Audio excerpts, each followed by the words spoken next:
Hola, ¿qué tal? ¿Cómo están? Vamos a comenzar con nuestra clase del día de hoy. Si no se me escucha o no se ven las diapositivas, ustedes me avisan, ¿ya? Creo que por ahora todo bien, ¿no? Se escucha, profesor. Buenas tardes. Listo, ¿qué tal? ¿Cómo están? Dudas, consultas, ya saben que pueden formularlas en cualquier momento, ¿ah? Como hemos hecho hasta ahora. Levantan la mano nada más de repente o hablan de frente si es que yo no estoy hablando, para no cruzarnos, ¿sí? Hasta ahora, nosotros, ¿qué cosa hemos visto? Si se dan cuenta, hemos visto aspectos básicos sobre filosofía, como por ejemplo, definiciones de filosofía, características de la actitud filosófica, disciplinas filosóficas. Y luego de eso, hemos hecho una revisión de los momentos icónicos de la historia de la filosofía, ¿no? Teniendo en cuenta que la historia de la filosofía se divide en filosofía antigua, filosofía medieval, filosofía moderna y filosofía contemporánea. No hemos podido revisar todos los momentos icónicos de la historia de la filosofía por cuestiones de tiempo. Sin embargo, nos hemos concentrado en el periodo de los sistemas de la filosofía antigua, Platón y Aristóteles. Después, en la filosofía moderna, nos hemos concentrado en la nociología o teoría del conocimiento. Por eso hemos revisado a Descartes, Locke y Kant. Y en lo que respecta a la llamada filosofía contemporánea, nos hemos centrado en la filosofía del siglo XIX, una filosofía bastante influyente hasta nuestros días. De ahí que hayamos revisado a Hegel, Marx y Nietzsche. Digamos que esto ha sido un resumen de la historia de la filosofía occidental, de la filosofía europea, básicamente, y con ello hemos terminado ya, ¿no? La historia de la filosofía en general. Por eso, lo que vamos a revisar el día de hoy y también el día jueves es la historia de la filosofía, pero en Latinoamérica y en el Perú. ¿Mm? Porque también en esta región, también de este lado del mundo, hemos tenido importantes representantes de la filosofía. Hemos tenido y tenemos filósofos peruanos, mexicanos, argentinos y demás. Y una peculiaridad es que la gente de esta parte del mundo de pronto se ha hecho preguntas distintas a las que se han hecho los filósofos europeos, los filósofos norteamericanos y los filósofos de otras latitudes. ¿Mm? Ahora bien, para que ustedes sepan introducirse en este mundo de la filosofía latinoamericana, deben tener presente que la mejor manera de hacerlo es teniendo en cuenta que todos los filósofos latinoamericanos, sin excepción diría yo, siempre se han enfrentado a cualquiera de estos dos problemas: el problema del origen y el problema de la autenticidad. O dicho en otros términos, los dos grandes ejes de la filosofía latinoamericana y los dos grandes ejes también de la filosofía peruana tienen que ver con estas dos preguntas que ustedes están visualizando en sus pantallas. ¿Cuál es la primera pregunta? ¿Cuándo se inicia la filosofía en Latinoamérica? ¿Y cuál es la segunda? ¿Existe una filosofía propia en Latinoamérica? Piénsenlo un poco. Estas preguntas que parecen inocentes son en realidad preguntas bastante difíciles de responder. ¿Cuándo se inicia la filosofía en Latinoamérica? A ver, se inicia cuando llegan los europeos a América, la fundación de las universidades, entre las cuales la primera es San Marcos precisamente. Eso marcó el inicio de la filosofía en toda Latinoamérica, o en realidad ya existía filosofía, ya existía reflexión filosófica antes de que llegasen los europeos a América. Se puede hablar, por ejemplo, de una filosofía incaica, de una filosofía mochica, de una filosofía nazca, de una filosofía maya, de una filosofía azteca, de una filosofía chibcha o algo por el estilo. En el mundo prehispánico había filosofía, la gente reflexionaba filosóficamente, o no se daba algo como eso. Como siempre, como siempre, en el ámbito filosófico hay todo un debate actualmente acerca de qué cosas se puede responder al respecto. Durante mucho tiempo, la mayoría de estudiosos de la filosofía decían, la filosofía comenzó cuando los europeos llegaron a América. Puntualmente, cuando se fundó San Marcos y cuando luego se fundaron otras universidades, y ahí se empezó a enseñar filosofía y teología, y ahí se empezó a publicar libros sobre teología y filosofía. Antes de eso, no había para nada filosofía, sino que había básicamente una influencia de mitos, religiones, leyendas y demás en la forma de pensar de los hombres prehispánicos. ¿Mm? No obstante, en las últimas décadas ha empezado a cobrar bastante fuerza la tesis de que sí se puede hablar de una filosofía prehispánica. ¿Mm? ¿Por qué atribuir solamente al hombre occidental, se dice, la reflexión filosófica? ¿Mm? Se sostiene que en el mundo prehispánico no hubo filosofía porque en el mundo prehispánico la gente estaba muy influida por la religión. Y religión y filosofía no van de la mano. Sin embargo, ¿cómo se habla de filosofía medieval? ¿Cómo se dice que San Agustín, Santo Tomás y una serie de otros santos incluso fueron filósofos? Bajo esa premisa se tendría que decir que ellos no fueron filósofos. ¿Mm? ¿Y acaso los grandes filósofos modernos como Kant, Hegel y otros no recibieron una fuerte influencia de la religión cristiana? ¿No se educaron inclusive como teólogos? ¿Por qué no pensar entonces que detrás de esa influencia de la religión, de los mitos y de las leyendas en el mundo prehispánico, existía una reflexión filosófica? Existía una reflexión acerca del sentido de la vida, acerca de la vida después de la muerte, acerca de la relación entre los dioses y los hombres, acerca de lo bueno y lo malo, acerca de las formas de gobierno y demás. ¿Mm?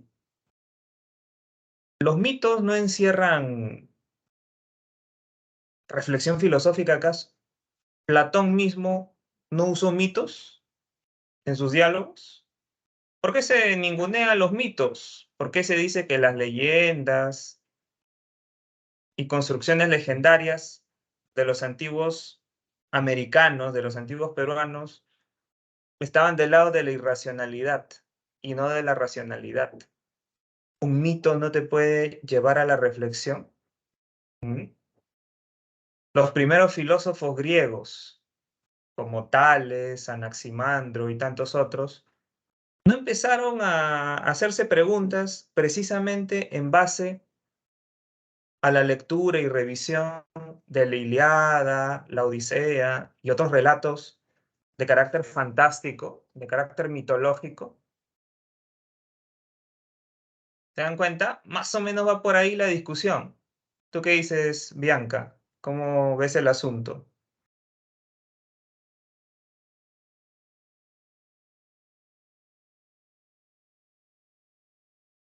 No se te escucha. Vi que levantaste la mano. O de repente de casualidad levantaste la mano. Fue de casualidad, pido perdón, profe. Disculpe. Ya, ya, no hay problema, no hay problema. Entonces, esa es la cuestión, ¿no? ¿Cuándo comenzó la filosofía en esta parte del mundo? ¿Tendrán razón los que afirman que comenzó con la llegada de los europeos? ¿O tendrán razón los que más bien plantean que antes ya había una reflexión filosófica? Como les mencioné, ¿no? Hace un momento, la mayoría de estudiosos de la filosofía, aún en el siglo XXI, se decantan por la segunda postura. Después de la llegada de los europeos, empieza la filosofía latinoamericana. Y nosotros, el día de hoy, vamos a partir de esa segunda postura. Por eso tenemos estas etapas, fíjense. Escolástica, ilustración, romanticismo, positivismo, espiritualismo, filosofía social y filosofía actual. Alguien diría que vamos a partir de una interpretación eurocéntrica de el origen de la filosofía en Latinoamérica. ¿Sí? Ya saben que tiene sus debilidades esta postura, hay maneras de criticar dicha perspectiva. No la tomen tampoco a rajatabla. Por cuestiones prácticas vamos a partir de ella. Después está el problema de la autenticidad, ¿no? El problema de la autenticidad, ¿saben con qué tiene que ver? Tiene que ver con la pregunta, ¿qué tanto a lo largo de la historia los filósofos latinoamericanos han sido originales en cuanto a sus reflexiones y planteamientos?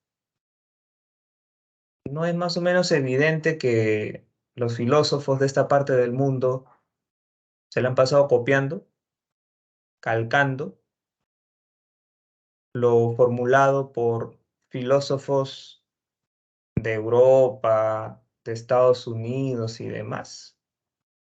¿O no ha sido tan así, sino que sí ha habido gente en Latinoamérica que ha reflexionado de manera original en el ámbito filosófico?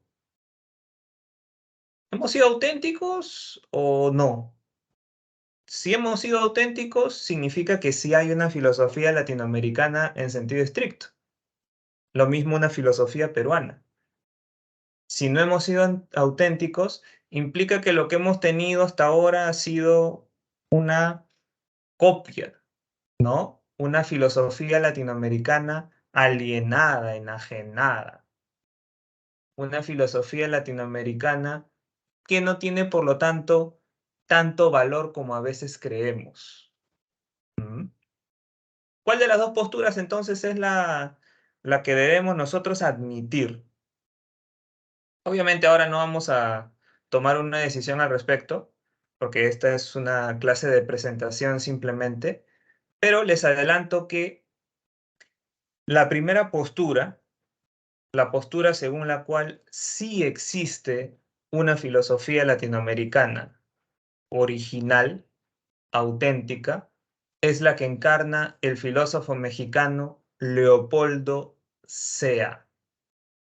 ¿Sí? Leopoldo Sea. Mientras que la otra postura, la postura antagónica, es la encarnada por el filósofo sanmarquino Augusto Salazar Bondy. Para Augusto Salazar Bondy, si revisamos las distintas etapas de la filosofía latinoamericana, nos vamos a dar cuenta de que siempre hemos copiado, de que siempre hemos calcado. las corrientes filosóficas occidentales. ¿Y eso a qué se debe, según Salazar Bondi? Se debe a que vivimos dominados culturalmente por Occidente.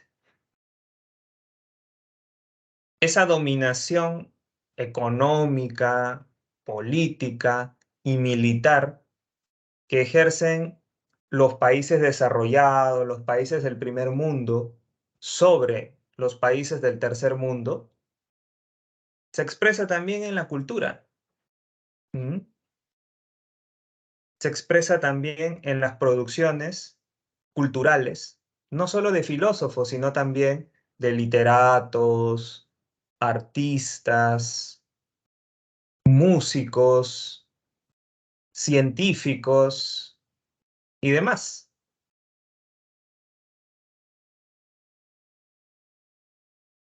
Los filósofos de esta parte del mundo, en todo momento, buscan legitimarse, buscan legitimar su reflexión partiendo de las teorías de los extranjeros, partiendo de las reflexiones de los europeos o norteamericanos. No piensan por sí mismos. ¿Mm? A veces desde afuera les imponen ciertos problemas, cuando los problemas de Latinoamérica son distintos. En Latinoamérica la gente se muere de hambre, la gente es muy pobre.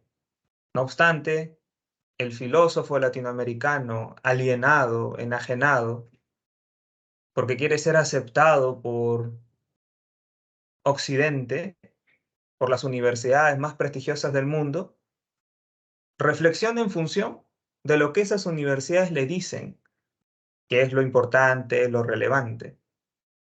¿Mm?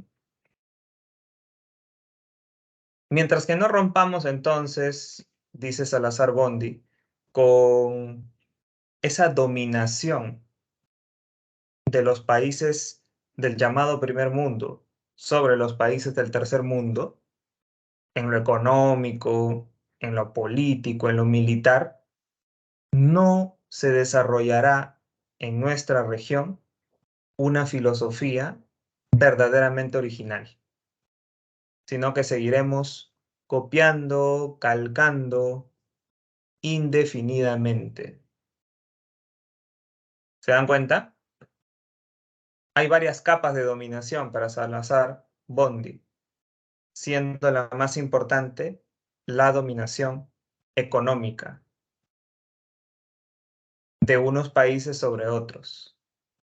Hay que romper esa dominación económica para que caigan todas las otras capas de dominación, entre las cuales está la dominación cultural.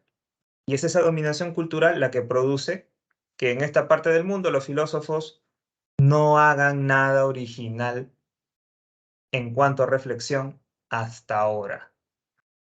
¿Sí? No es que para Salazar Bondi no sea posible una filosofía latinoamericana propiamente dicha. Para él, hasta ahora no se ha hecho. Hay que emprender un camino de liberación del Perú y de los demás países del tercer mundo para que sea posible una reflexión genuina, una reflexión de verdad original.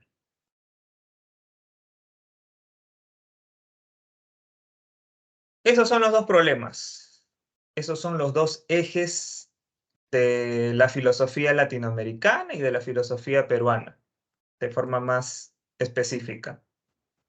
Lo que vamos a hacer ahora es avanzar con respecto al problema del origen.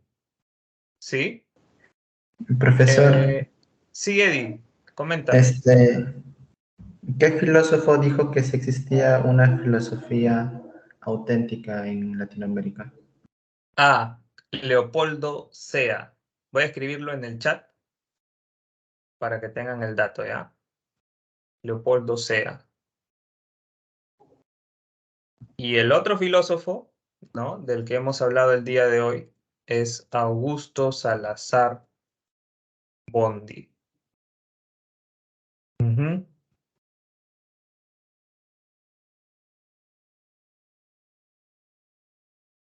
Concentrémonos ahora en el problema del origen. ¿Cuándo comienza la filosofía en Latinoamérica y en el Perú? Por puro pragmatismo, asumamos la siguiente postura. La reflexión filosófica aquí se inicia a partir de que llegan los europeos a América. Por ende, digamos que existe una etapa prefilosófica en Latinoamérica y una etapa filosófica. ¿Cuál es la etapa prefilosófica? Toda la época anterior a la llegada de los europeos. Predominó el mito y el conocimiento técnico. Y la etapa filosófica se inicia con la llegada de los europeos a América. Surge la necesidad de comprender el nuevo mundo. Y algo que va a dar inicio a la reflexión filosófica latinoamericana, como ya les dije, es la fundación de universidades en las que se cultivó y promovió la filosofía. San Marcos es la primera universidad de América. San Marcos se funda en 1551, para que se hagan una idea clara al respecto. Y, de hecho, la primera carrera, si podemos llamarla así, que se enseña en San Marcos, es la carrera de filosofía y teología. Porque para los que llegan a esta parte del mundo era necesario enseñar, ¿no?, a los estudiantes distintas maneras de comprender esta nueva realidad que estaban enfrentando.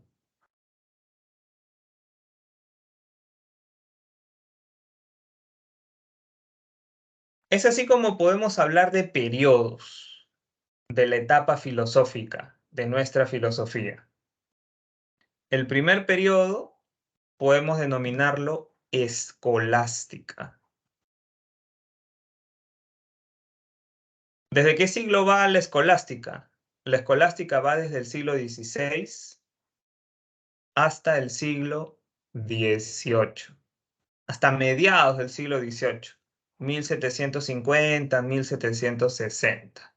¿Sí? Un hecho fundamental que se dio dentro de la escolástica fue la fundación de San Marcos y de otras universidades. Pero, intelectualmente hablando, lo más destacado que ustedes deben recordar del periodo escolástico es la llamada Disputa de Valladolid. ¿Sí? La Disputa de Valladolid. El debate de Valladolid a veces también se le llama. Este debate tuvo como contendores, como polemistas, a dos personajes bastante destacados en aquella época: Bartolomé de las Casas y Juan Ginés de Sepúlveda. Curiosamente, aunque debatieron, aunque polemizaron, los dos eran especialistas en teología cristiana. Los dos eran cristianos, de hecho. Los dos también tenían una fuerte influencia de Aristóteles, el filósofo griego que nosotros revisamos hace un par de semanas. ¿Y sobre qué debatieron? ¿Sobre qué polemizaron? ¿Qué fue lo que discutieron? Ambos discutieron acerca del papel del indígena en la sociedad. Se preguntaron, en palabras fáciles, ¿quién es el indígena?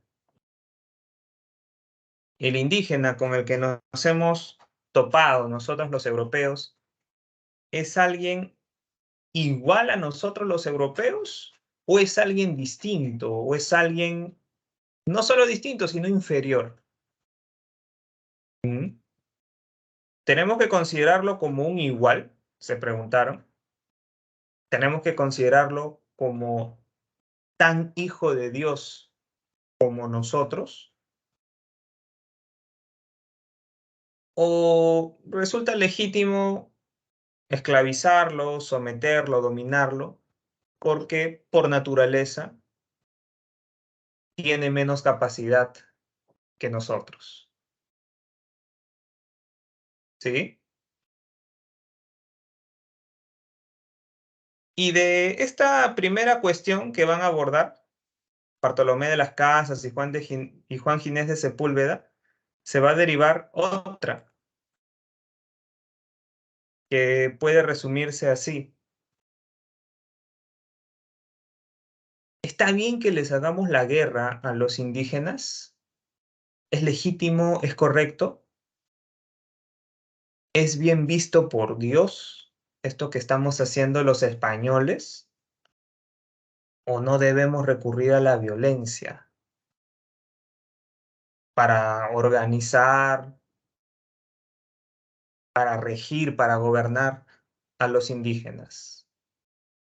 ¿No será que verdaderamente es un pecado violentar a los indígenas? ¿No será que Dios está viendo mal esto que estamos haciendo, muchos de los españoles? ¿Cómo relacionarnos entonces con los indígenas? ¿A través de la guerra o no? ¿La guerra es justa o es injusta? ¿La guerra es legítima o es ilegítima? Les comento que este debate, esta disputa, se denomina disputa de Valladolid porque se dio en la ciudad española de Valladolid por una propuesta del rey y emperador español Carlos I o Carlos V, como se le conocía. ¿Mm? Él que no tenía, digamos, una experiencia directa de lo que estaba pasando en América, llamó a estos dos intelectuales, pensadores, filósofos, para que debatan sus ideas acerca del indígena, acerca de la cultura de los indígenas y demás, para saber cómo tenía que regir él como emperador español América. El asunto es que van a discrepar Bartolomé de las Casas y Ginés de Sepúlveda. Van a estar en las antípodas, uno con respecto al otro. ¿Cómo así? Sucede que para Juan Ginés de Sepúlveda, los indígenas son inferiores a los europeos. Juan Ginés de Sepúlveda encuentra que los indígenas son inferiores por sus costumbres, por sus maneras de ser, por sus formas de vivir. Se concentra Juan Ginés de Sepúlveda, por ejemplo, en el hecho de que los indígenas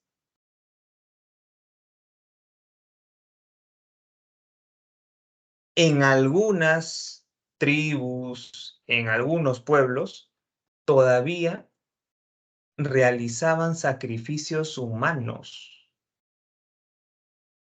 Todavía mataban gente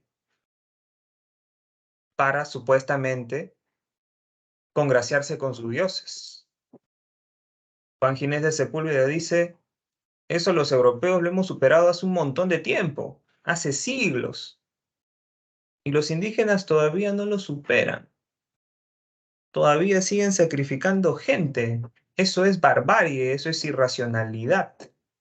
¿Cómo no va a ser muestra eso de una inferioridad de su ser, de su condición con respecto a nosotros?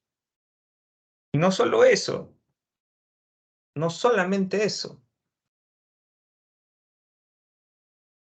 En las élites de las grandes civilizaciones prehispánicas, dice Juan Ginés de Sepúlveda, se casan entre familiares directos.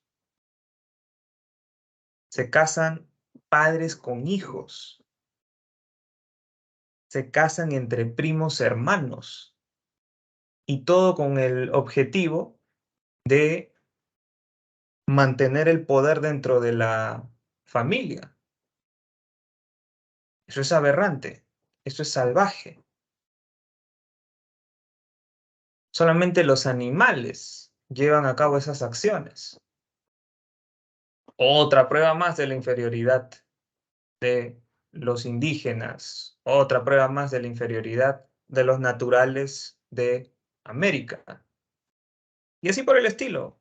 Va a mencionar no solamente estas razones, sino muchas otras para sostener Juan Ginés de Sepúlveda que los indígenas son inferiores a los europeos. ¿Mm? Y a partir de eso, Juan Ginés de Sepúlveda, ¿qué creen que va a decir sobre la guerra? Va a decir que es legítima o ilegítima. ¿Mm? ¿Será legítima o ilegítima la guerra? ¿Qué piensan ustedes?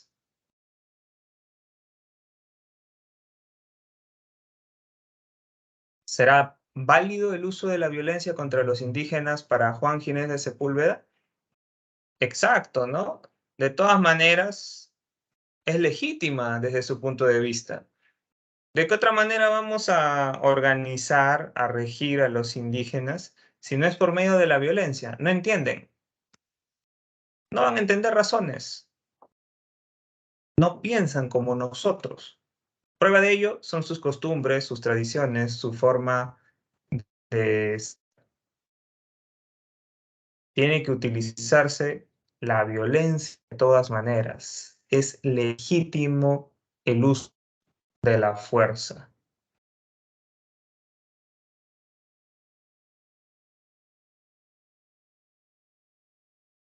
Y a partir de esto también Juan Ginés de Sepúlveda se va a servir de un principio aristotélico.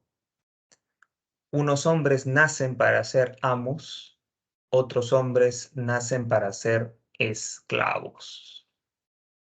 Aristóteles pensaba así.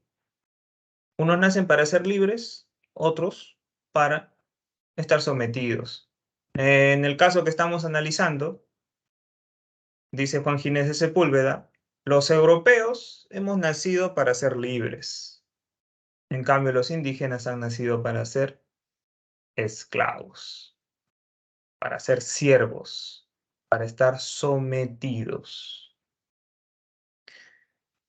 Bartolomé de las Casas, fraile, teólogo cristiano, con influencia aristotélica también, no va a estar para nada de acuerdo con Juan Ginés de Sepúlveda. Pero antes de hablar sobre Bartolomé, vamos a escuchar a Eddie. Sí, Eddie. Profesor, Juan Inés, como dice, mostraba una clase inferior a los españoles, pero eso, ¿cómo se llama? No obedecía, como era un teólogo, no obedecía los mandamientos de Dios, como es el amor al prójimo a pesar de las dificultades. Eso no obedecía a Juan Inés. Justamente eso que tú has mencionado, Eddie, y otras cosas más, le va a decir Bartolomé de las Casas. Bartolomé de las Casas, uno a uno, los argumentos de Juan Ginés los va a desbaratar, ¿no? Y va a terminar diciéndole, si de verdad eres cristiano, deberías entender a los indígenas como tu prójimo. Son como tú, son iguales a ti, son seres humanos, solamente que tienen costumbres, tradiciones, formas de ser distintas. Algunas de ellas reprobables, sí, pero ¿acaso los europeos no tenemos costumbres, tradiciones y formas de ser deplorables también? ¿Mm? ¿O los europeos somos puros, santos y buenos? No, le dice Bartolomé de las Casas. Por ejemplo, por ejemplo, les mencioné que según Juan Ginés de Sepúlveda, algunos indígenas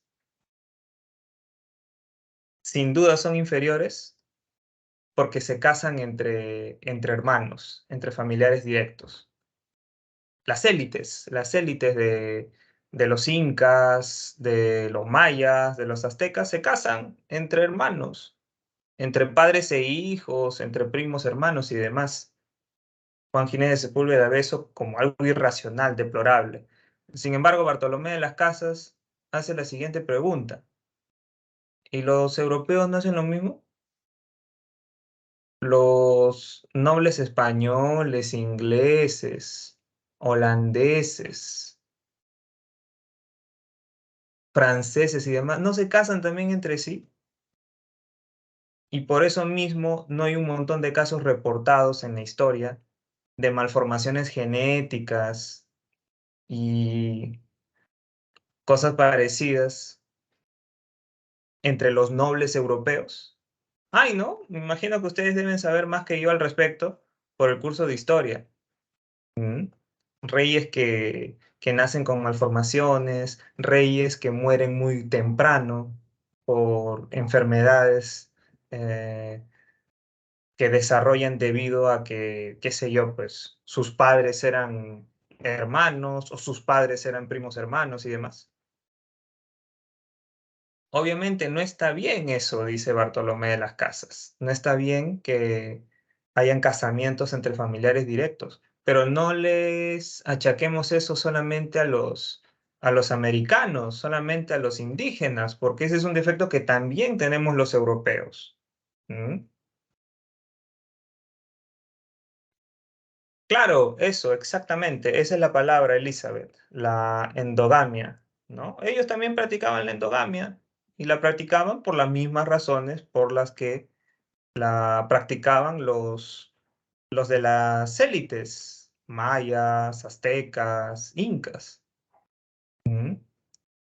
Entonces, en función de este tipo de razonamientos, Bartolomé de las Casas va a terminar concluyendo que los indígenas son como los europeos, son tan hijos de Dios como nosotros los europeos, le va a decir a Juan Ginés de Sepúlveda. Es más, ya, tú te concentras en sus defectos, en sus limitaciones, en las cosas que tienen que cambiar, pero no has visto sus grandes construcciones arquitectónicas, no has visto sus conocimientos astronómicos, no has visto sus canales de regadío, no has visto sus formas de gobernarse, no has visto las múltiples lenguas que han creado, las múltiples religiones.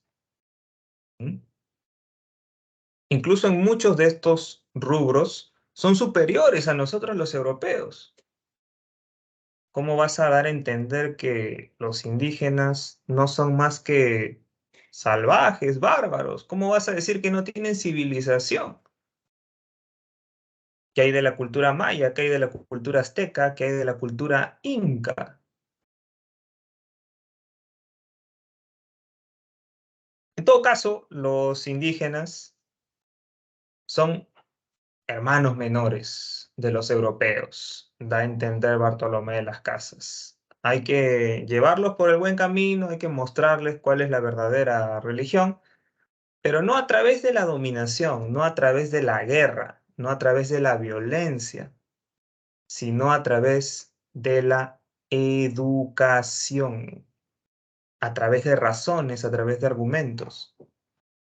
Y piénsenlo, para el cristianismo, educar, ¿qué cosa es? Educar es evangelizar. ¿Mm? Enseñar la Biblia. Y para que yo pueda entender la Biblia, ¿qué tengo que saber? Tengo que saber leer y escribir. Es así como, gracias a Bartolomé de las Casas y otros frailes, se les va a enseñar a leer y escribir a los indígenas. De hecho, el primer curso que se dicta en San Marcos es el curso de quechua. ¿Sabían? El primer curso que se dicta en San Marcos es el curso de quechua. Se buscaba en 1551, en 1560, en 1570, que los religiosos cristianos sepan el quechua y otras lenguas, como el aymara, por ejemplo, para que puedan comunicarse con los indígenas y así enseñarles a leer y escribir tanto en quechua como en español. Incluso luego se les enseñó latín. ¿Mm? El problema es que durante todos estos siglos de dominio español se enfrentaron esas dos vertientes. Los que pensaban que la guerra no era legítima, como Bartolomé de las Casas, y los que pensaban que la guerra era legítima, como Juan Ginés de Sepúlveda. Alguien diría, más predominaron estos últimos, ¿no? Más predominaron los que sometieron a los indígenas, los que los dominaron. Sin embargo, no hay que negar tampoco que hubo gente que no estuvo de acuerdo con ese tipo de violencia en contra de los pueblos prehispánicos.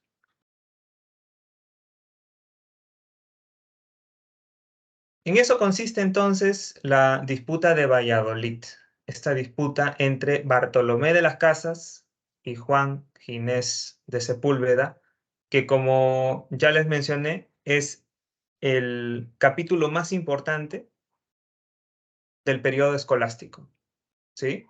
Del periodo escolástico.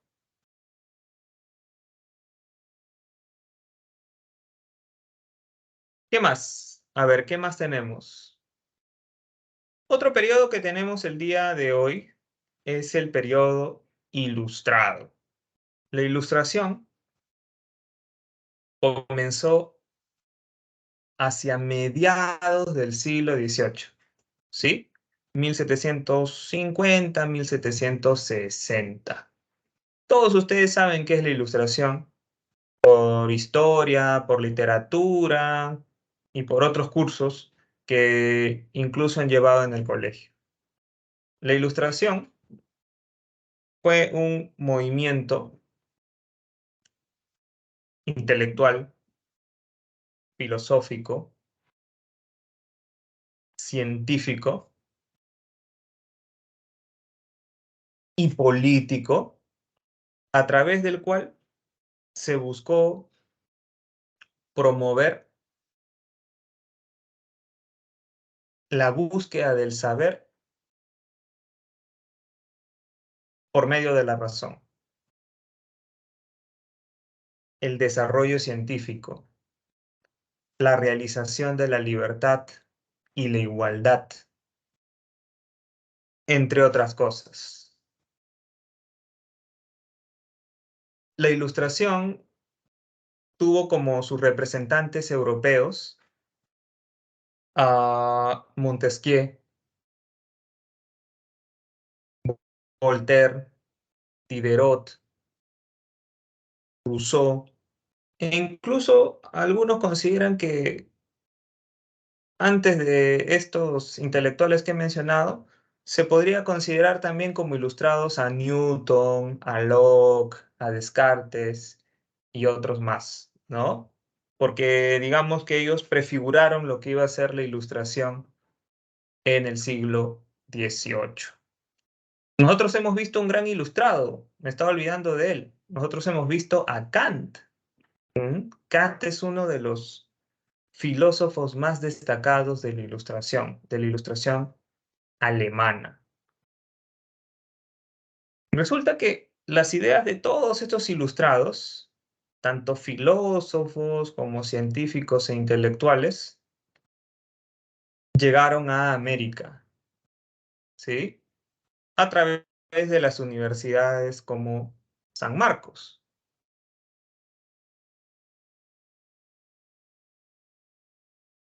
Y eso fue generando que los intelectuales, los filósofos, los pensadores americanos pusiesen en tela de juicio el orden colonial y virreinal.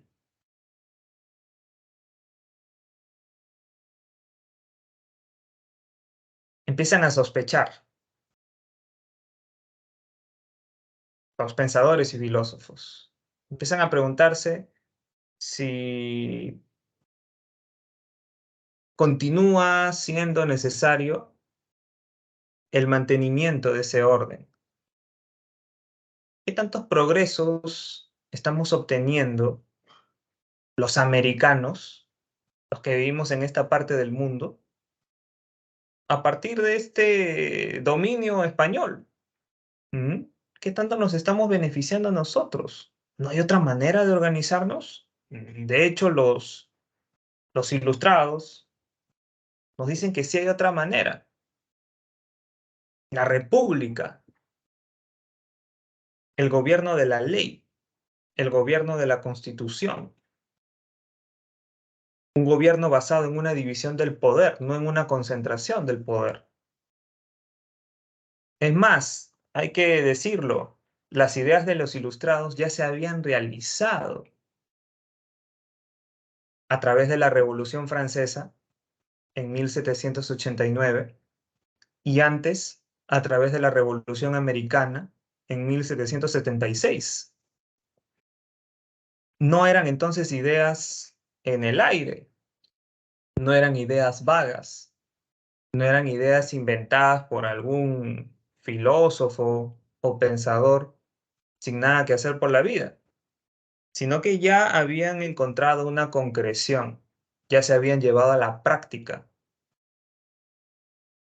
¿Por qué no entonces hacer también una revolución en América? Empezaron a preguntarse Hipólito Unanue, Juan Pablo Vizcardo y Guzmán, Manuel Lorenzo de Vidaurre, José Faustino Sánchez Carrión, Toribio Rodríguez de Mendoza, entre muchos otros, que son los que justamente en los últimos 2 años han empezado a salir en las monedas. ¿No se han dado cuenta de que por el bicentenario de la independencia del Perú, en las monedas han empezado a salir personajes? Son los ilustrados peruanos. No solamente hubo ilustrados peruanos, hubo ilustrados latinoamericanos en general, pero nosotros nos vamos a concentrar en los ilustrados peruanos.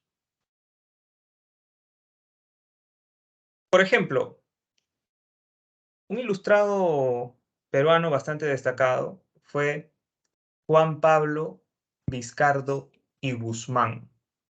¿Sí? Juan Pablo Vizcardo y Guzmán.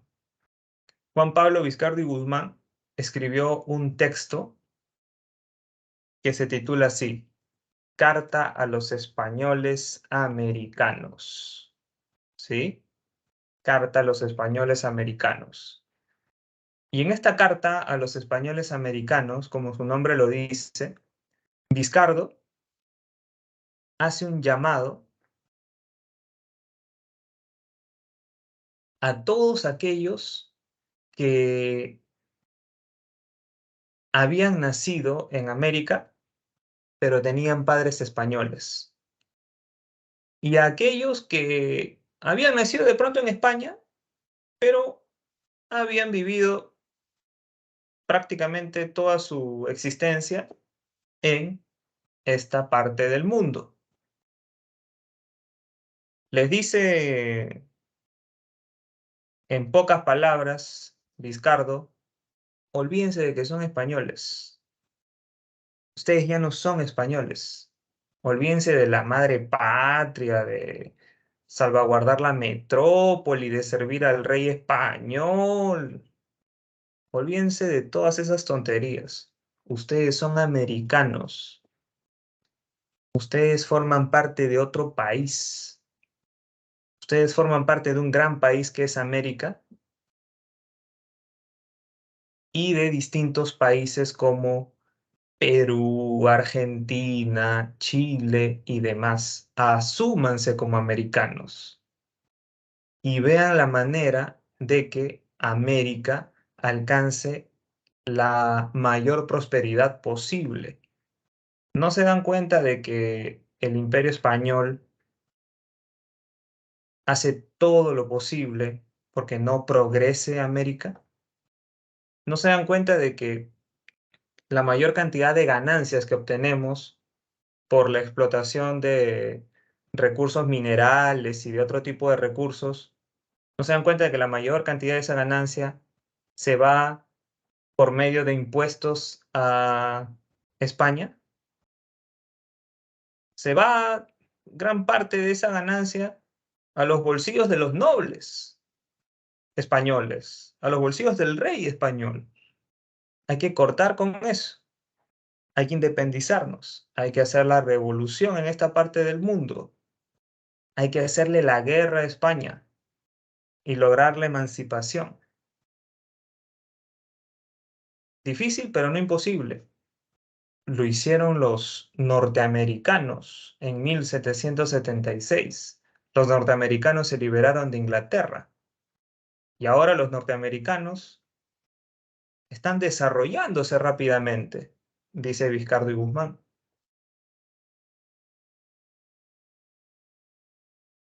¿Se dan cuenta? Entonces, este texto, Carta a los Españoles Americanos, es un texto paradigmático acerca de la reflexión sobre la independencia política de América. Y hay que mencionar que después de esta Carta a los Españoles Americanos de Vizcardo y de su difusión, así como también luego de la difusión de otro tipo de textos también a favor de la independencia, se da, en efecto, la independencia de varios países de América. Se empiezan a constituir las corrientes libertadoras, tanto del norte como del sur, ¿no? Aparecen dos personalidades destacadas: Simón Bolívar y José de San Martín, quienes finalmente confluyen en el Perú para, en 1821, declarar la independencia de nuestro país. Por eso, hace 2 años hemos cumplido 200 años de independencia. ¿Mm? No obstante, cabe preguntarse, ¿somos independientes? ¿Somos libres, como dice nuestro himno? ¿Basta la independencia política o hay que avanzar hacia otro tipo de independencia, hacia otro tipo de libertad? Es por eso que la discusión de los ilustrados no queda ahí, ¿no? Sino que se va a profundizar a medida que van a pasar los siglos, a medida que van a venir también otras corrientes filosóficas, otros filósofos, otros intelectuales, otros pensadores. No obstante, todo lo que falta lo vamos a ver el día jueves. Básicamente nos falta romanticismo, positivismo, espiritualismo y filosofía social. Listo, lo dejamos aquí entonces y los veo pasado mañana. Muchas gracias por su atención. Cuídense. Hasta luego. Hasta luego, profesor. Cuídese. Hasta luego, Chau, chau. profe. Gracias, profe. Hasta luego. ¿Les dio descanso? Hola chicos, ¿cómo están? ¿Qué tal? Vamos a continuar con nuestra clase del día martes, que tuvo como tema filosofía en Latinoamérica y en el Perú. Básicamente, según recuerdo, revisamos en aquella ocasión los dos grandes problemas de la filosofía latinoamericana, de la filosofía peruana, ¿no? Que son el problema del origen y el problema de la autenticidad. Les comenté cuáles son las preguntas que están relacionadas con estos dos problemas y por qué son tan importantes, por qué siempre han tenido bastante arraigo en la reflexión de los filósofos latinoamericanos. Y después de eso, nos concentramos en el primer problema, el problema del origen. ¿Por qué? Porque es a partir de este problema del origen, es a partir de esta pregunta acerca de cuándo comienza la filosofía en esta parte del mundo, que uno puede arriesgar una postura, ¿no? Y decir, la reflexión filosófica en Latinoamérica comenzó a partir de la llegada de los europeos a América. Ujú. De ahí se derivan estos periodos que ustedes están observando. En primer lugar, el periodo escolástico, luego el periodo ilustrado, después el periodo romántico, el periodo positivista, el periodo espiritualista, el periodo de la filosofía social y lo que por ahora se denomina periodo de la filosofía actual. ¿Sí? Ese era el esquema que teníamos como punto de partida. Y en función de este esquema, solamente desarrollamos de los periodos, el periodo escolástico y el periodo ilustrado, ¿verdad? Vamos a continuar entonces el día de hoy con los demás periodos y de todas maneras voy a responder a las preguntas que ustedes tengan relacionadas con lo que vimos el día martes, si es que hubiesen algunas preguntas, consultas o dudas. Listo, entonces, habiendo hecho este breve repaso, vamos a comenzar, ¿sí? Denme solamente un segundo para cerrar mi ventana porque está entrando un poco de bulla.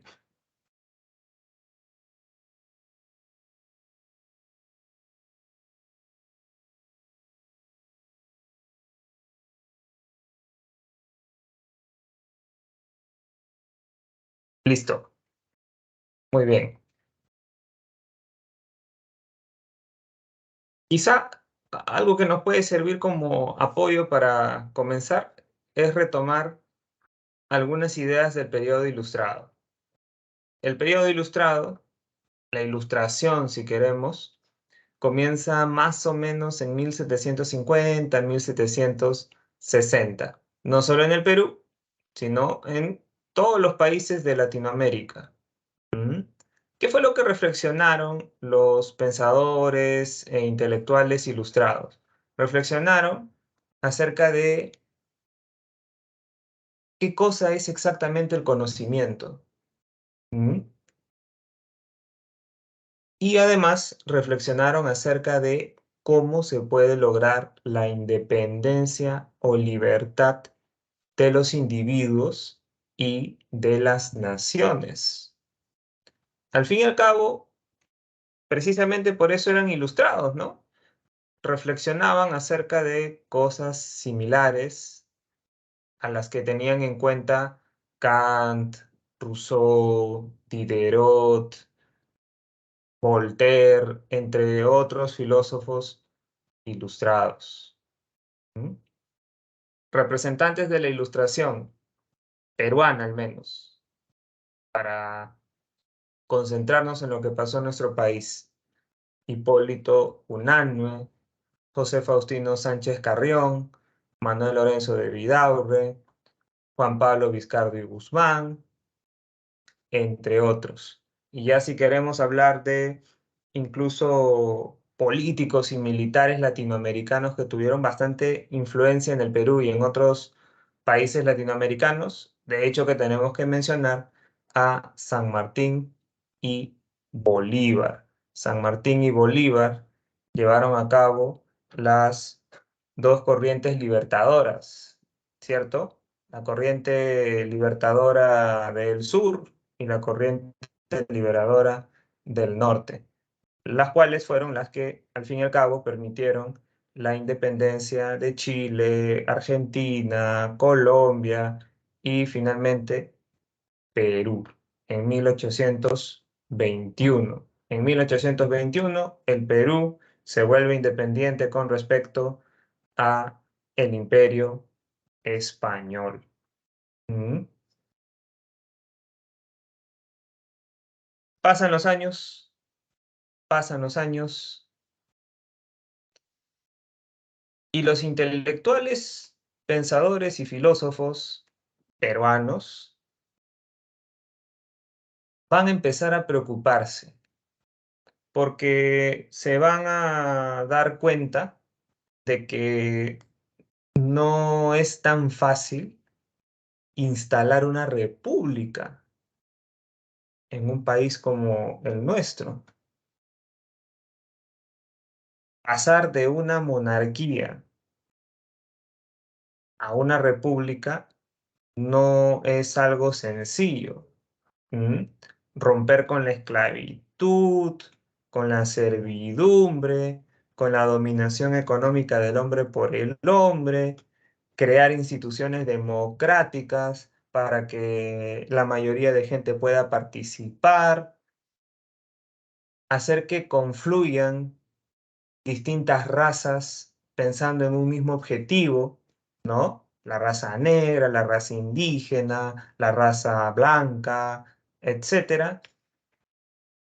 Evidentemente no es nada fácil. ¿Mm? Los años que van a seguir a la emancipación del Perú, los años posteriores a 1821, van a ser años bastante desordenados, convulsos y caóticos. Se van a dar varias guerras civiles. ¿Mm? Van a sucederse varios militares en el poder que van a gobernar con mano dura y que van a buscar al final satisfacer sus propios intereses. Ni siquiera van a buscar la manera de crear, pues, esas bases legales, institucionales, republicanas, para que el Perú empiece a andar por el camino de la democracia, para llamarlo de alguna manera. Y es por eso que cuando se estudia historia del Perú, cuando se estudia el curso de historia del Perú, a estos años posteriores a la independencia de nuestro país, se les va a denominar primer militarismo. El primer militarismo es sinónimo de anarquía, caos y sangre. ¿Mm? Y es ese primer militarismo, son estos años de desorden y convulsión, los que ustedes tienen que asociar con el periodo romántico. ¿Sí? El romanticismo va de 1830 a 1880. Momento complicado en el que no pocos intelectuales y filósofos van a empezar a dudar de la independencia de América, del gobierno republicano, de la libertad e igualdad entre los hombres, de los principios de la Ilustración y de todo lo demás. ¿Mm?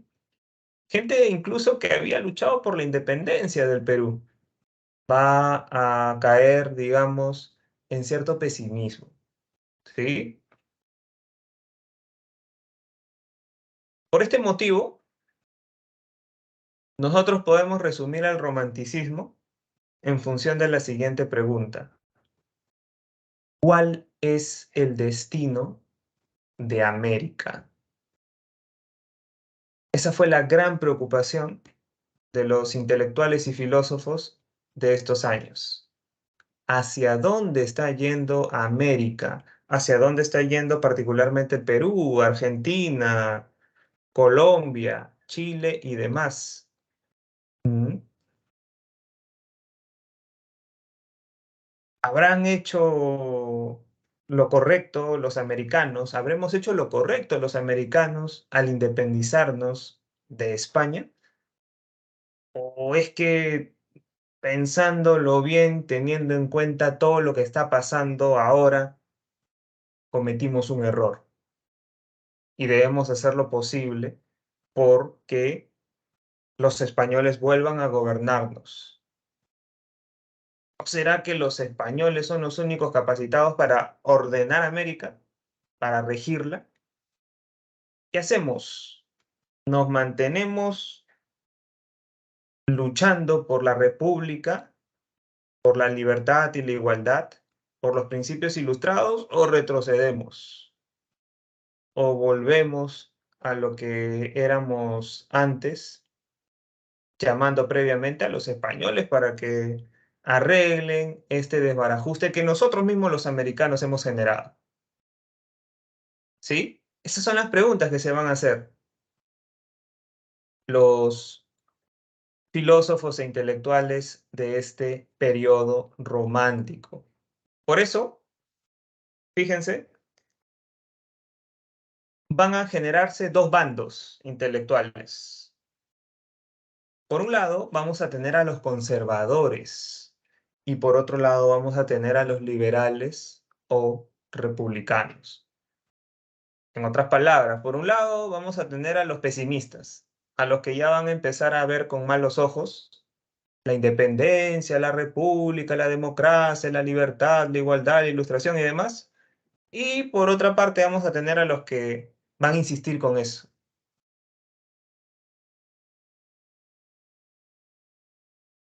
Hablemos de dos representantes de este periodo. Por un lado, Bartolomé Herrera, que va a encarnar el conservadurismo, y por otro lado, Benito Lazo, que va a encarnar el liberalismo o republicanismo. Bartolomé Herrera, no Bartolomé de las Casas, no se confundan. De Bartolomé de las Casas hablamos el martes, a propósito de la escolástica, ojo. Bartolomé Herrera, va a decir algo que ustedes ya imaginarán, supongo.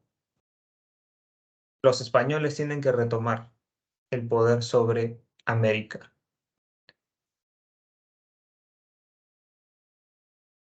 Ellos son los únicos capacitados naturalmente para regirnos.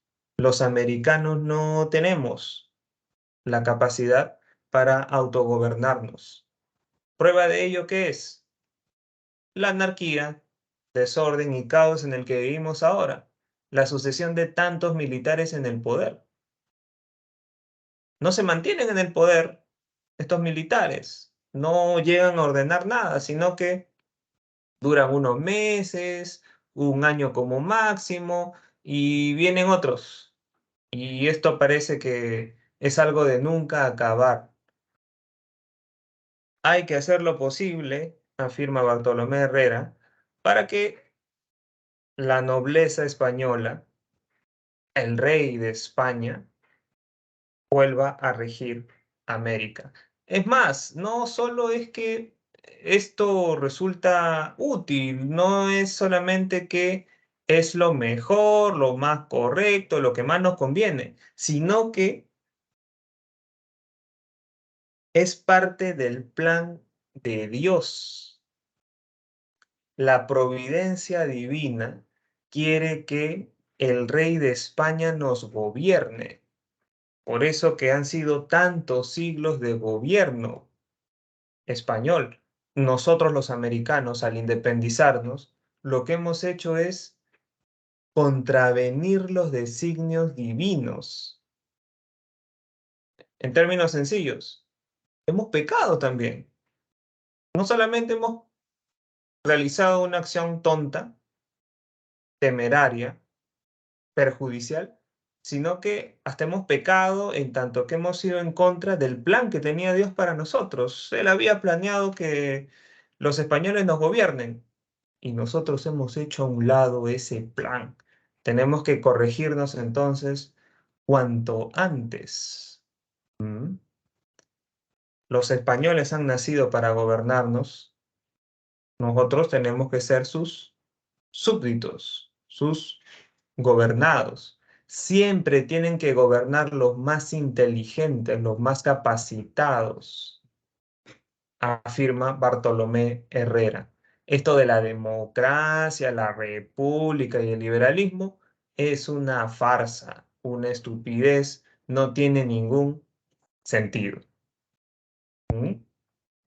Evidentemente, Bartolomé Herrera defiende un sistema elitista de gobierno, que se puede asociar con una frase que ustedes tienen en la separata: soberanía de la inteligencia.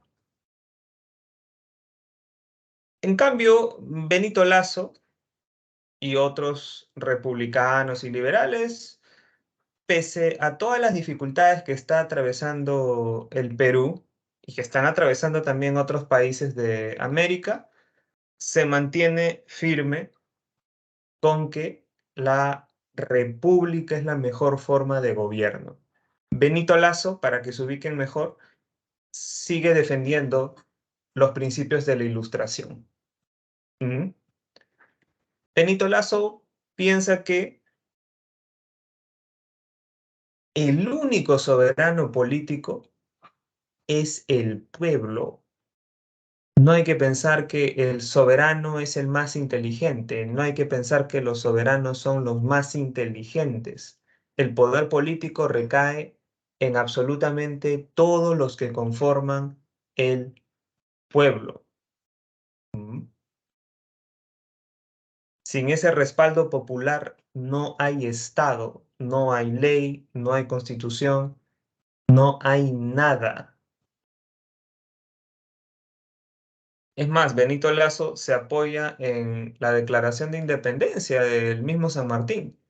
¿Qué dice San Martín en esa famosa declaración? El Perú es libre e independiente por la voluntad general de los pueblos. Por la voluntad general de los pueblos, ¿qué quiere decir? Quiere decir que el Perú es independiente porque todo el mundo lo ha querido así, porque el pueblo peruano ha respaldado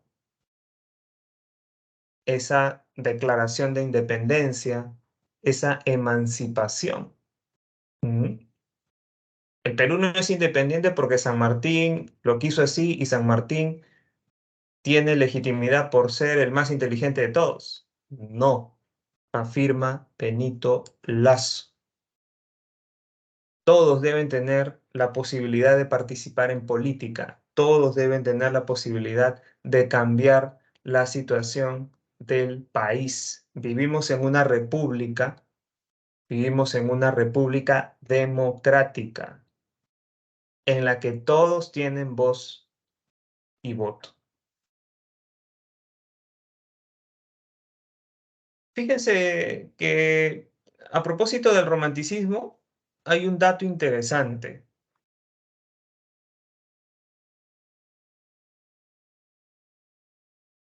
En estas fechas, en las que transcurre el periodo romántico, efectivamente los españoles trataron de recuperar su poder sobre América, sobre Sudamérica, para ser más exactos. Vinieron muchos barcos españoles al puerto del Callao para empezar desde ahí su reconquista del Perú y de los demás países. Sin embargo, ¿con qué se toparon los españoles en el Callao? Se toparon con que ya estaban esperando flotas y ejércitos de peruanos, chilenos, colombianos, argentinos y demás. Se había conformado un ejército y una flota sudamericana para defender al Perú, para evitar cualquier reconquista de España. ¿Mm? Y es así como se da el famoso combate de 2 de mayo. ¿Recuerda? El combate 2 de mayo que hemos estudiado en algún momento en el colegio, ¿no? Se dio en este contexto vinculado con la intención de España de reconquistar territorio americano. Vence en el combate 2 de mayo la fuerza americana. Vencen estos ejércitos y flotas formados por los distintos países de Sudamérica. Y con ello, España tiene que simplemente retroceder en sus intenciones de reconquistar esta parte del mundo. muere un personaje fundamental en ese combate de 2 de mayo. Muere, de hecho, un intelectual, un pensador, un filósofo, José Gálvez. José Gálvez, quien también fue poeta. Los dos grandes representantes del republicanismo o liberalismo del romanticismo son Benito Lazo y José Gálvez. Eso es lo que se puede mencionar con respecto al romanticismo. Un romanticismo filosófico que obviamente ustedes tienen que conectar con el romanticismo literario, ¿verdad? El romanticismo literario que también tiene sus propios representantes peruanos. Después de todo esto, tenemos el positivismo. El positivismo es una corriente filosófica, ¿sí? Es una corriente filosófica nacida en Europa y cuyo principal objetivo fue difundir la idea de que el desarrollo científico y tecnológico tiene que ser la base de la organización de cualquier sociedad, comunidad o nación.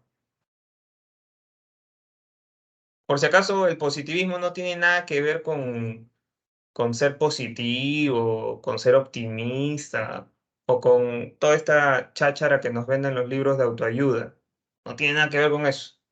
Destierren de su cabeza esa idea si es que la tuviesen.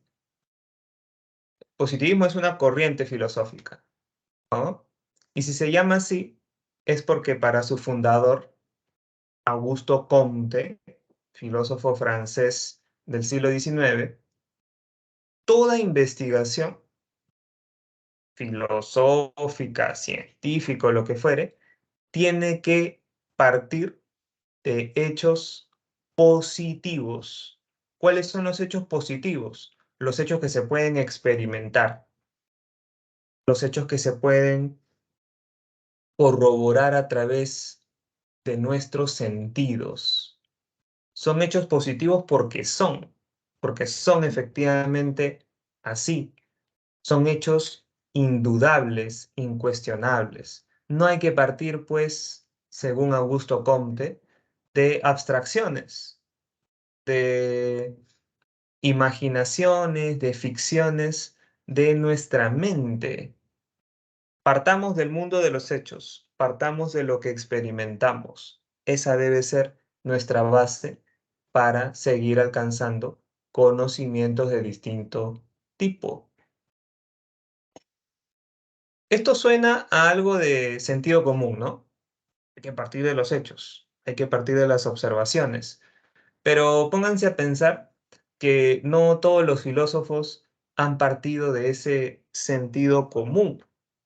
Por ejemplo, Descartes. Descartes, de quien hablamos la semana pasada. Descartes no parte de hechos positivos. Descartes no parte de datos empíricos.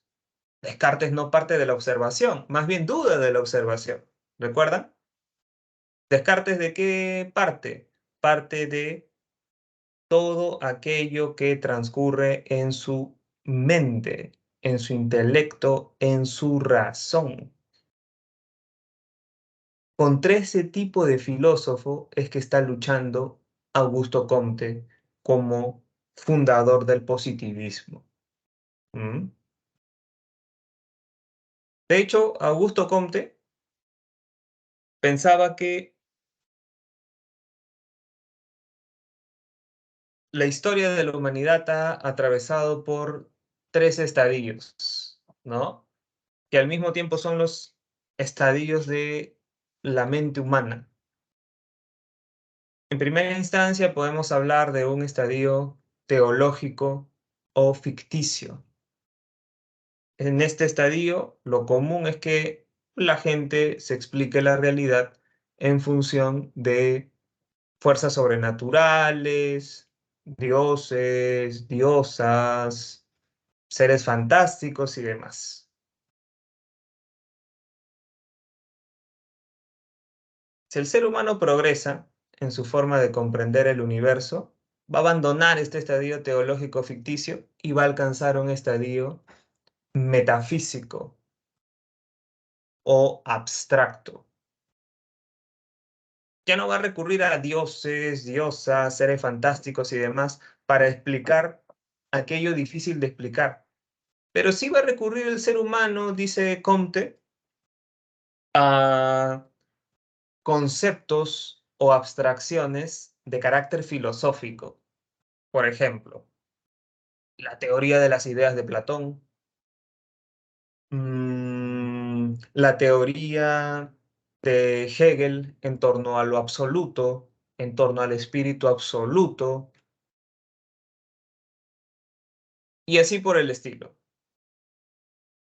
No es lo mejor, pero al menos representa un avance con respecto al primer estadio, con respecto al estadio teológico o ficticio. El más elevado de los estadios, el que más encarna el progreso, el que más nos puede acercar a la felicidad, a la libertad como seres humanos, es el estadio que Comte denomina estadio positivo o científico. Se imaginarán, me imagino, que este estadio positivo o científico tiene que ver con una comprensión por parte del ser humano de la realidad en base a lo empírico, en base a la experiencia sensorial, en base a lo que nos dice la ciencia, la investigación científica. Hay países, afirma Comte, que ya se encuentran en este estadio positivo científico o que ya han entrado al menos a este estadio positivo científico. Por ejemplo, los países de Europa. ¿Mm? Los países de Europa, Francia, Inglaterra y demás. No obstante, países de otras latitudes, de otras zonas, todavía están rezagados en este tren de la historia.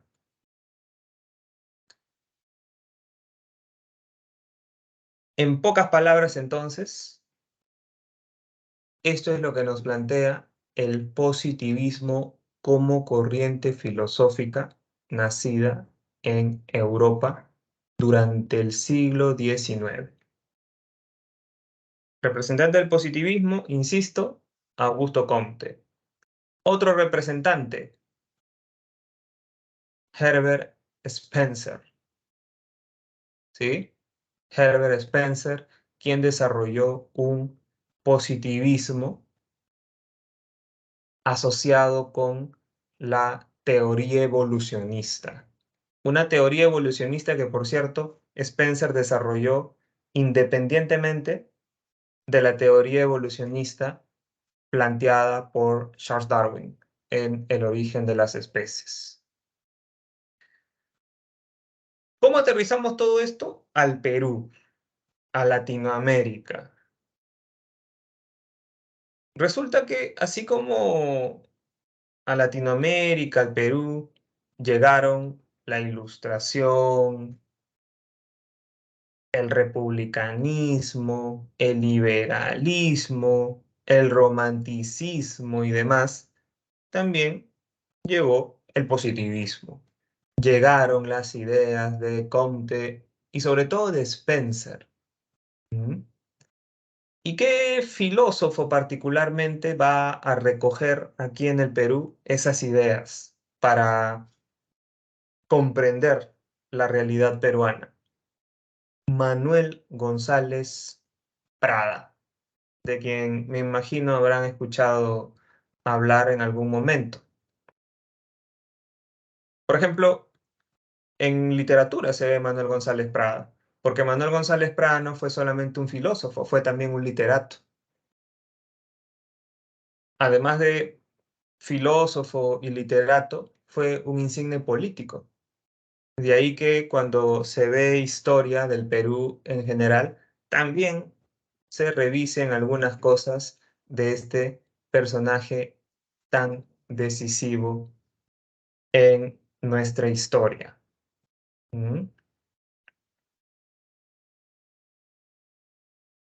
Manuel González Prada consideró que el atraso en el que se encuentra el Perú se debe precisamente al escaso desarrollo científico, tecnológico que hemos alcanzado. Incluso dice Manuel González Prada, la guerra con Chile, la guerra del Pacífico, la perdimos por eso, no solamente por la corrupción de nuestras autoridades, no solamente por la corrupción de nuestros representantes políticos, del presidente, de los congresistas. Eso es lo que se suele vender, lo que se suele decir. No basta para entender la debacle del Perú en esa guerra. ¿Mm? Por cosas concretas, los chilenos nos superaron. Nos superaron porque tenían una fuerza militar más desarrollada desde un punto de vista científico-tecnológico. ¿Mm? Así que el desarrollo científico-tecnológico sirve también, como es evidente, para proteger la soberanía de un país. ¿Mm? No podemos, pues, considerar este asunto como un asunto de boca monta.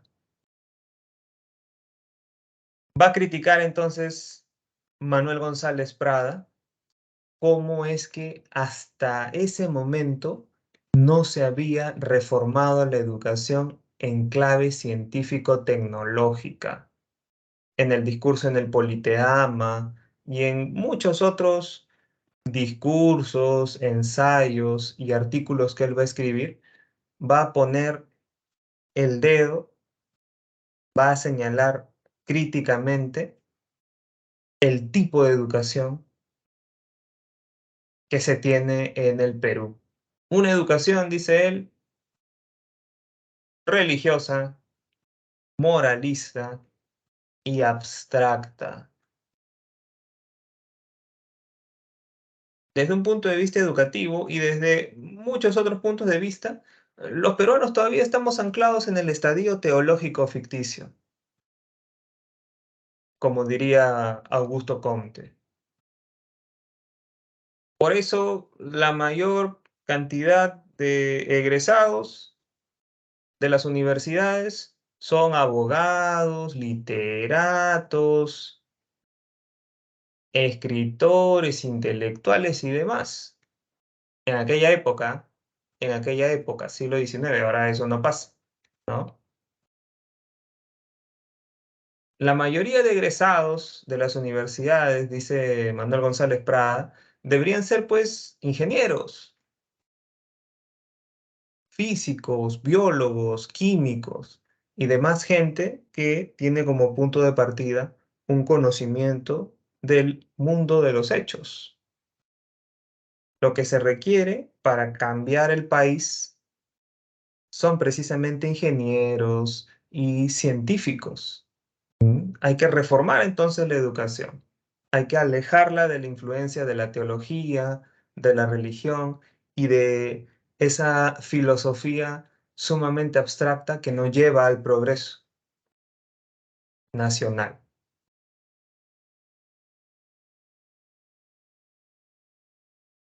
Les decía que eso pasaba antes, ¿no?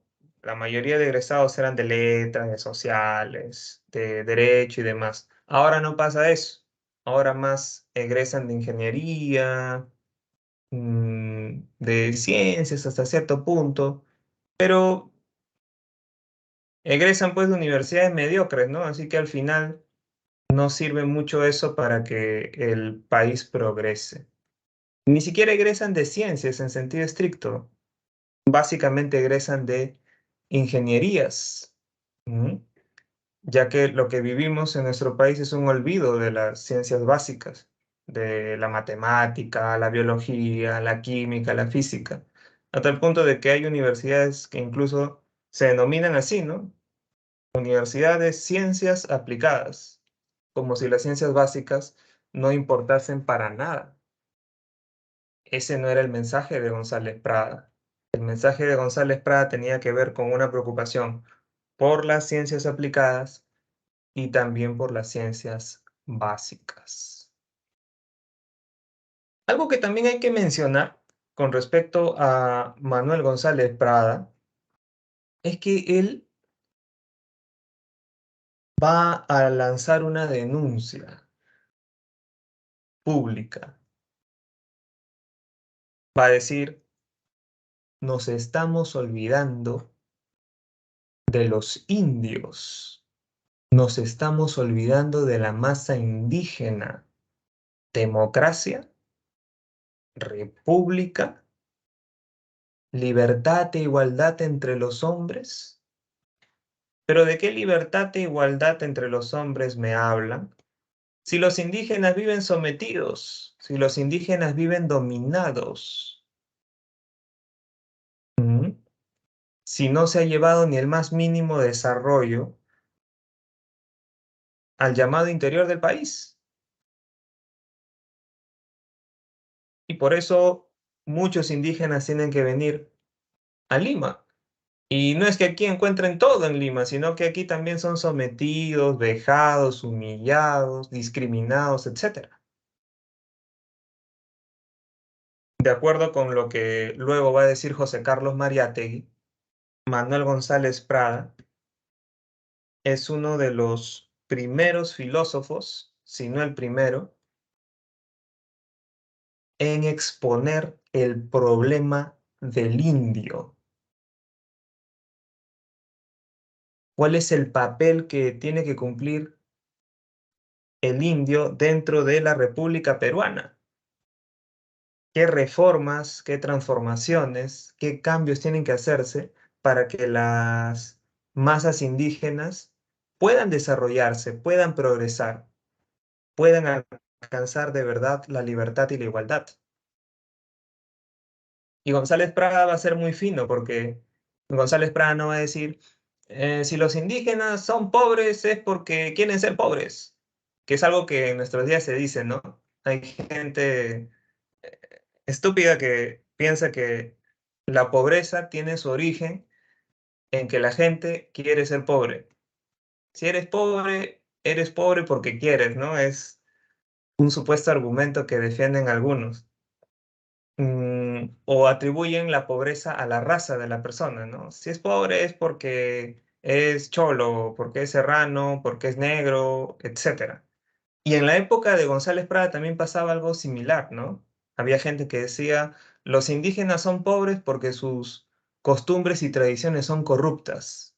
¿Mm? O los indígenas son pobres porque su raza les lleva a eso, a una vida miserable, a una vida inferior.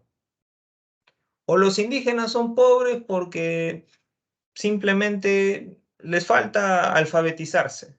Una vez que se eduquen, una vez que aprendan a leer y escribir, van a salir de inmediato de la pobreza. González Prada no da ninguna de estas razones. González Prada dice, en realidad el problema del indio tiene su origen en un problema socioeconómico. Si los indígenas son pobres, es porque se encuentran explotados económicamente por los terratenientes, señores feudales, gamonales, que poseen un gran porcentaje de las tierras de nuestro país. Por eso el problema del indio, insisto, es un problema socioeconómico, según Manuel González Prada, ¿no? Pero eso no necesariamente va a ser compartido por otros intelectuales, pensadores y filósofos.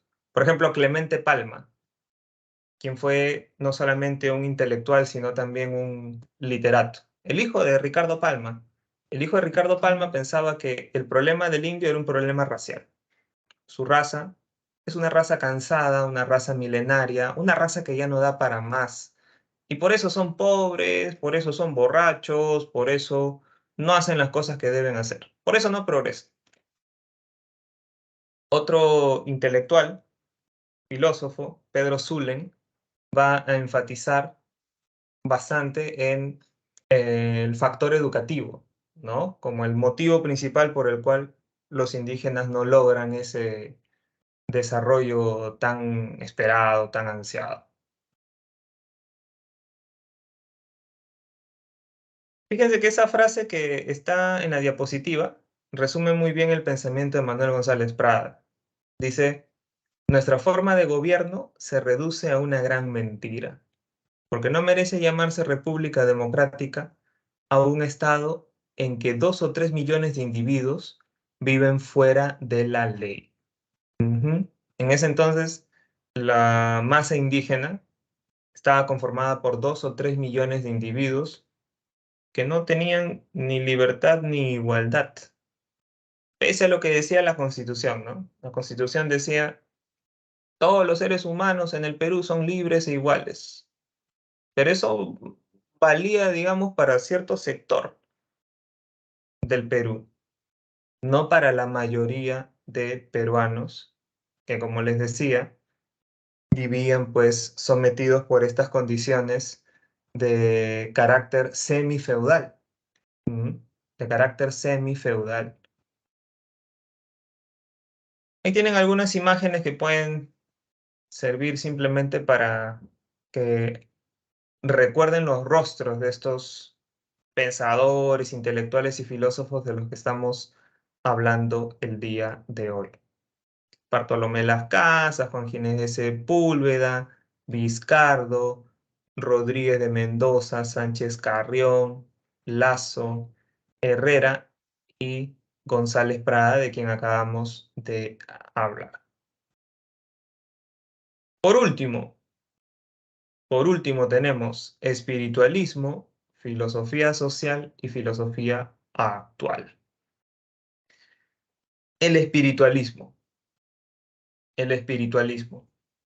El espiritualismo ustedes tienen que aprenderlo como una reacción contra el positivismo. Así de simple. El espiritualismo también es una corriente filosófica, ¿no? Y sus representantes van a decir en términos sencillos lo siguiente.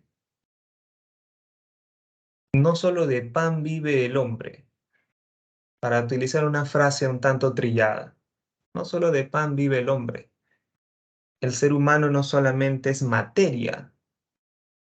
El ser humano no solamente requiere desarrollo material para progresar, para encontrarle un sentido a la existencia, para alcanzar la libertad.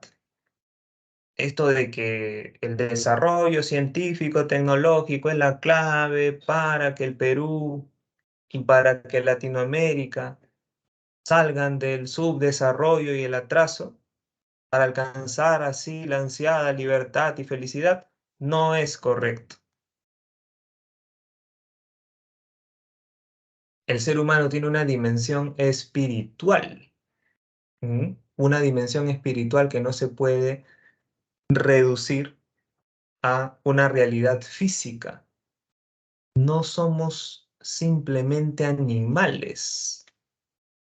Tenemos otro tipo de necesidades. Tenemos necesidades estéticas. Tenemos necesidades morales.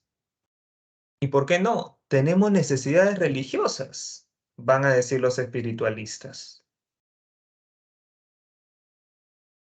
El problema es que el positivismo quiere traerse abajo todas esas necesidades espirituales, señalando que esas necesidades espirituales no nos llevan a ningún progreso, a ningún avance. Los positivistas, en pocas palabras, son excesivamente materialistas y reduccionistas al momento de comprender la condición humana. Una condición humana de por sí compleja, una condición humana de por sí multidimensional. Ujú. Por eso tienen ustedes aquí en la diapositiva que el espiritualismo revalora el espíritu y la libertad. Entiendan espíritu y libertad en el sentido que yo les estoy comentando, ¿no? Espíritu y libertad es todo aquello que se relaciona con la religión, el arte, la filosofía, la literatura, la moral, etcétera.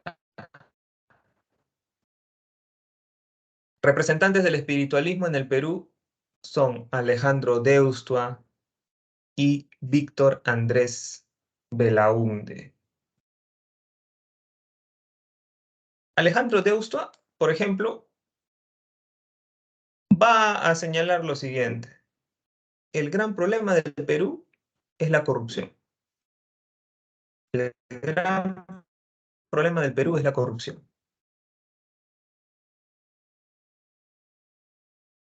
Esa corrupción que se puede detectar en todos los niveles, sobre todo en el nivel asociado con los líderes políticos, no se va a vencer con más desarrollo científico-tecnológico, con una educación en clave positivista. ¿Esa corrupción cómo puede vencerse? Esa corrupción solamente se puede vencer si es que se educa moralmente a la gente.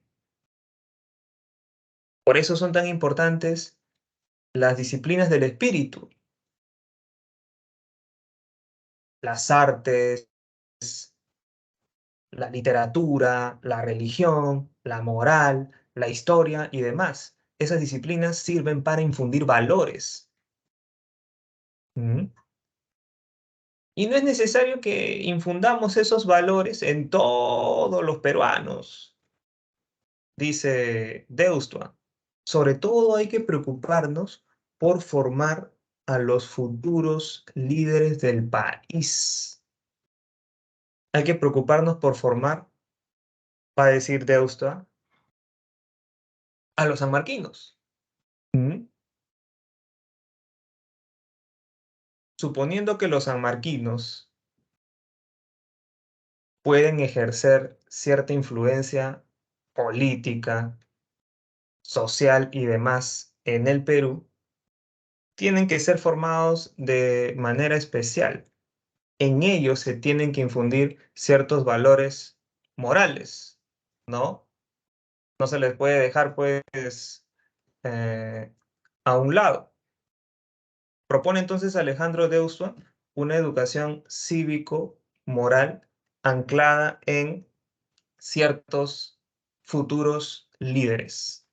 Una educación elitista, van a decir, por ejemplo, Manuel González Prada, Manuel Vicente Villarán y otros filósofos de aquella época. Después vamos a tener la filosofía social, ¿no? La filosofía que se desarrolló sobre todo en el siglo XX, en las primeras décadas del siglo XX, va a tener como peculiaridad la preocupación que van a sentir sus principales representantes como Mariátegui, Salazar Bondi, Gutiérrez, entre otros, por la pobreza, el desempleo y las desigualdades sociales. Esa es la razón evidente por la cual a este periodo se le conoce como periodo de la filosofía social. De hecho, no solamente en este periodo tenemos eh, ideas publicadas a través de libros, ¿no? Sino que también van a surgir por estas fechas dos grandes movimientos sociales, dos grandes movimientos que se van a constituir en movimientos de masas. para ser más exactos. El APRA, la Alianza Popular Revolucionaria Americana, y el PSP, Partido Socialista Peruano. Como todo el mundo sabe, el APRA fue fundado por Víctor Raúl Haya de la Torre y el Partido Socialista Peruano fue fundado por José Carlos Mariátegui.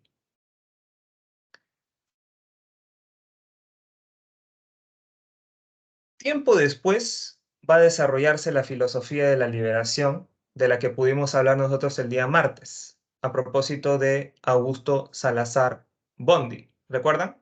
Cuando nos preguntamos por el problema de la autenticidad, cuando planteamos la pregunta acerca de si existe o no una filosofía propia de Latinoamérica, les mencioné que Salazar Bondy fue el fundador de la filosofía de la liberación. Y una tesis fundamental que él va a defender es que existen países dominados y países dominadores. Los países dominados son los llamados países del tercer mundo. Los dominadores son los países hegemónicos, los países del primer mundo, los cuales dominan a los países del tercer mundo en distintas esferas, en distintos ámbitos. El económico es el más importante, pero no dejan de ser importantes también la esfera militar, política, cultural y demás. ¿Cuál es la esfera que tiene que desmontarse para que se desmonten las demás capas de dominación? La dominación económica.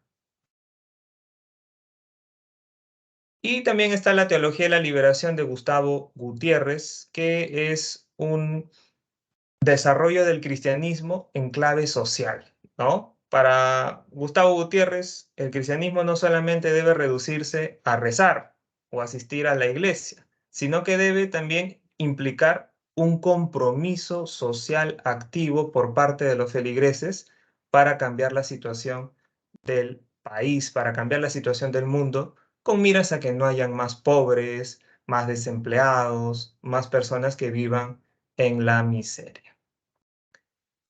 Y al final está la filosofía actual, que tiene distintos ejes, desarrollos, porque justamente estamos en medio de ella y todavía no se puede hablar de representantes. Aunque sí están, pues, Enrique Dussel, por ejemplo, Francisco Miró Quesada Cantuarias, entre otros. Listo, lo dejamos ahí porque ya se ha vencido el tiempo y tienen su siguiente clase.